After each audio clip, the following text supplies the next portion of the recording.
Miss হবে না আপনার পছন্দের টিভি শো। দেখুন জি5 অ্যাপে একদম ফ্রি।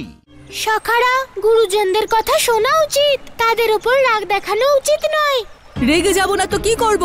গুরুজনরা তো আমাদের বোঝেই না, শুধু নিজেদের দাস করে রাখতে চায়। সখা, গুরুজনদের ভালোবাসাকে বন্ধন ভাবা উচিত নয়। তারা যা করেন আমাদের ভালোর জন্যই করেন। কানাই, অনেক করেছেন তারা আমাদের ভালো, এবার আমাদের ভালো আমরা নিজেরাই করব। সখা, আমার তো বিশ্বাসই হচ্ছে না।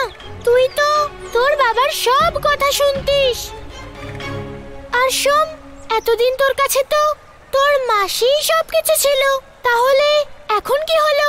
এখন আমাদের চোখ খুলে গেছে কানাই। হ্যাঁ কানাই, তুমি তো নিজের ইচ্ছে মতোই কাজ করো, তাহলে আমাদের কেন এত বড় বড় কথা বলছো? কারণ না কানাই, আমরা আর বড়দের কথা শুনবো না, আর এটাই আমাদের শেষ সিদ্ধান্ত।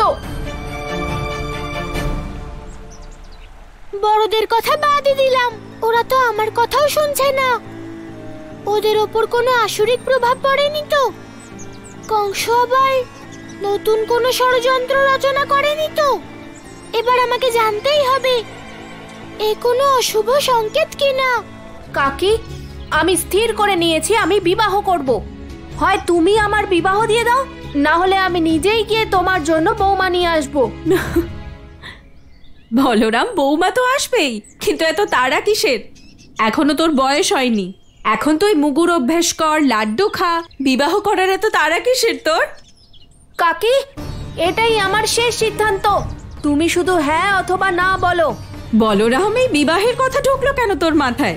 আমি তো তোকে রেঁধে খাওয়াচ্ছি। তাহলে কাকি, তুমি বুঝতে পারছো না কেন? আমি ভোজনের জন্য বিবাহ করব বলছি না, আমার মন চাইছে তাই আমি বিবাহ করতে চাই। যদি বৌমা আসার পরেও তুমি ভোজন রাঁধতে চাও তাহলে রাঁধতে পারো, আমি তোমায় কখনোই আটকাবো না। দাদা, তুমি বিবাহ করতে যাচ্ছ? আমি হব বরকর্তা। আচ্ছা আচ্ছা, ঠিক আছে, আমি তোর বিবাহ দেব। বৌমা তো আনতেই হবে, আজ নয় তো কাল, ঠিক আছে? হ্যাঁ দাদা, আমি খুঁজে বের করব আমার বৌদিকে, আমি করাবো তোমাদের বিবাহ। আচ্ছা কানাই, তুই তোর দাদার কথা শুনে ব্যঙ্গ করছিস? কাকি, তুমি বলো এই কানাইকে, ও আমার কথা নিয়ে ব্যঙ্গ করছে।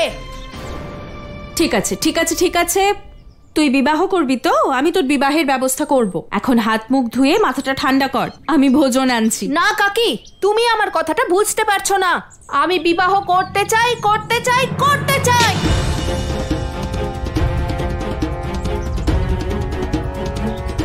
বলরাম, এসব কি হচ্ছে? মাথা খারাপ হয়ে গেছে? হ্যাঁ, হয়ে গেছে আমার মাথা খারাপ।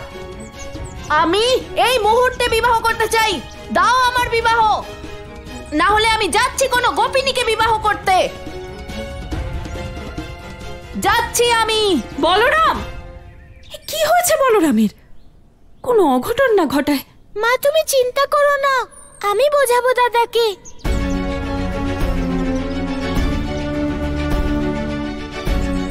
এ অবশ্যই কোনো অনর্থের সংকেত। প্রথমে আমার সখাদের বদলে যাওয়া, তারপর দাদার ক্রোধিত হওয়া। দাদা তো কখনোই মাকে অপমান করতে পারে না।